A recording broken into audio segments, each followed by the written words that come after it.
बहुत सारे लोगों को शायद पता भी नहीं रहा होगा कि वेनेजुएला में तेल कितने बड़े भंडार हैं, कभी चौथा सबसे अमीर मुल्क था दुनिया का।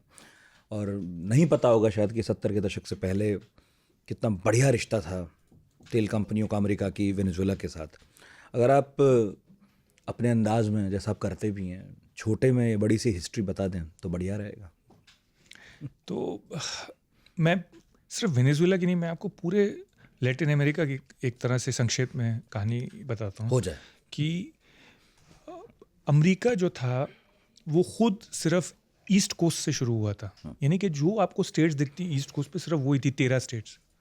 हल्के हल्के अमेरिका फैलता गया और इमिग्रेंट्स जो थे वो अंग्रेज़ जो यूरोपियंस थे वो भी अपनी तादाद बढ़ाते गए और फ्रेश इमिग्रेंट्स आते रहे यूरोप से और उनके सर्विस के लिए काले अफ्रीकन बुलाए गए, मतलब लाए गए स्लेव्स अफ्रीका से।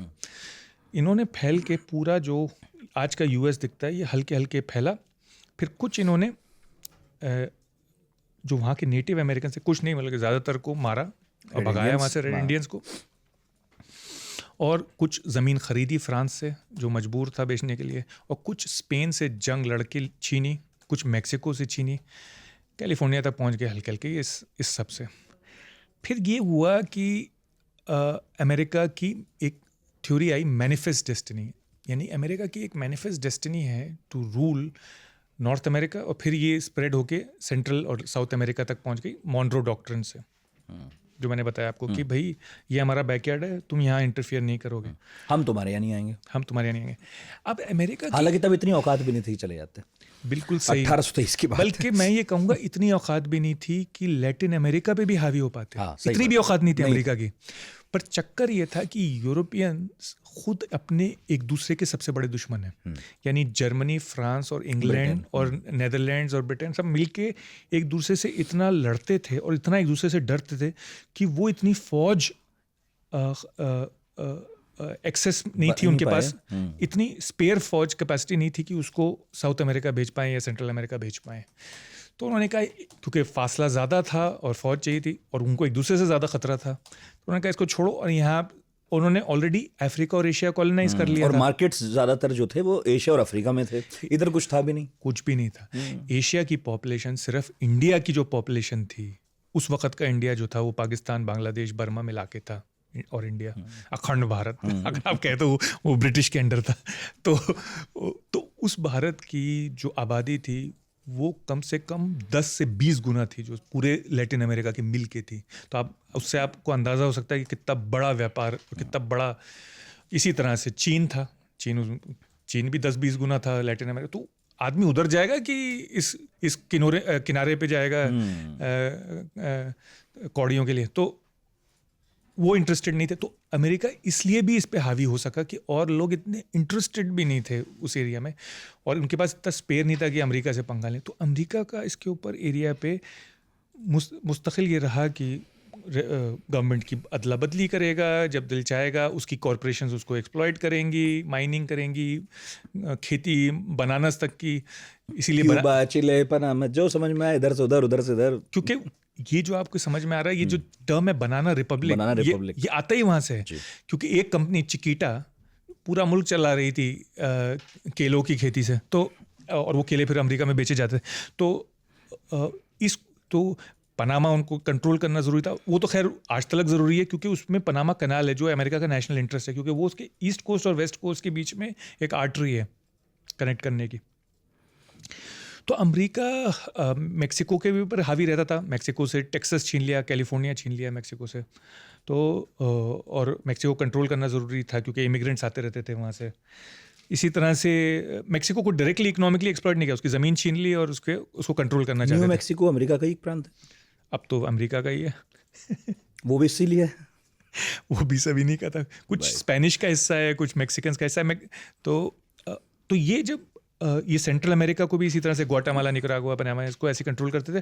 और ऐसी जो लैटिन अमेरिका का नॉर्दर्न पार्ट है, सदर्न पार्ट को इस तरह से नहीं कंट्रोल किया जाता था। यानी अर्जेंटीना, चिली और ब्राज़ील तक को भी, क्योंकि एक तो बहुत दूर है अमेरिका से और साइज़ में भी बड़े हैं, तो उनको कंट्रोल करना भी मुश्किल था। पर ये वेनेजुएला के इलाके तक का अमेरिका इस पे हावी था, ये उसका काइंड ऑफ, और कैरिबियन के जितने भी आइलैंड्स है, क्यूबा वीबा ये सब, प्योर्टो रिको ये सब, डोमिनिकन रिपब्लिक, तो ये इनका काइंड ऑफ बैक वाटर था। और जैसे जैसे अमेरिका की ताकत बढ़ती गई, अमेरिका और हावी होता गया। पर सेकेंड वर्ल्ड वॉर के बाद अमेरिका इंपीरियलिज्म के खिलाफ हो गया। वो क्यों? क्योंकि अमेरिका में ये बात हुई कि भैया हम सोवियत यूनियन के विरोधी हैं। सोवियत यूनियन एक कम्युनिस्ट आइडियोलॉजी है जो कहता है अपने आप को कम से कम कि हम लोगों के साथ हैं, पीड़ित लोगों के साथ हैं, गरीबों के साथ, थर्ड वर्ल्ड के साथ। तो हमें भी कम्पीट करना है, हम इंपीरियलिस्ट तो नहीं दिख सकते, हमें एक डेमोक्रेटिक कंट्री है। और जैसे जैसे अमेरिका की आयु बढ़ती गई, आमदनी बढ़ती गई, तो अमेरिका के लोगों के मॉरल्स भी बढ़ते गए। आमदनी और मोरालिटी कनेक्टेड हैं। अमीर लोगों की मोरालिटी जो है वो गरीबों से ज़्यादा होती है, क्योंकि वो they can afford to have a better morality. तो अमेरिका के अंदर भी एक डेमोक्रेटिक डिमांड हुई कि भाई हम इस तरह से नहीं एक्सप्लॉइट कर सकते, क्योंकि फिलीपींस भी इनकी कॉलोनी थी, गुआम भी था, ये पूरा इलाका था। तो उन्होंने कहा कि भैया ये हम नहीं कर सकते, हम ऐसे नहीं देखे जा सकते, इनसे तो अलग दिखना अपने को, हमें ब्रिटेन और फ्रांस और इनकी तरह जापान और रूस की मॉरली ऊपर दिखना है, मॉरली ऊपर दिखना है। तो फिलीपींस को हट गए, हर जगह से हट गए।